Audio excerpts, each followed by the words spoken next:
تفتكر في شجرة ممكن تعيش آلاف السنين؟ مش سنة ولا 10، أنا بتكلم عن 5000 سنة كاملة. العلماء اكتشفوا شجرة اسمها شجرة الميثوسيلا. دي مش بس قديمة، دي من أقدم الكائنات الحية على الأرض. تخيل إن الشجرة دي بدأت حياتها قبل ما يكون في دول كتير موجودة أصلاً.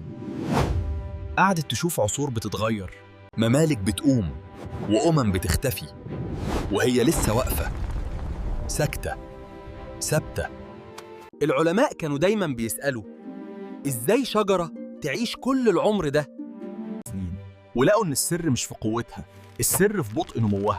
الشجرة دي بتكبر ببطء شديد لدرجة إن كل سنة ممكن تزود طبقة صغيرة جداً، قوية متماسكة. مش المهم إنك تكبر بسرعة، المهم إنك تكبر صح. العبرة إن البطء مش دايماً حاجة وحشة. أوقات ربنا بيأخر عليك حاجات مش علشان يمنعها، لكن علشان يبنيك صح. فلو شايف إنك ماشي ببطء أو إنك مش بتوصل بسرعة زي الناس، افتكر الميثوسيلا.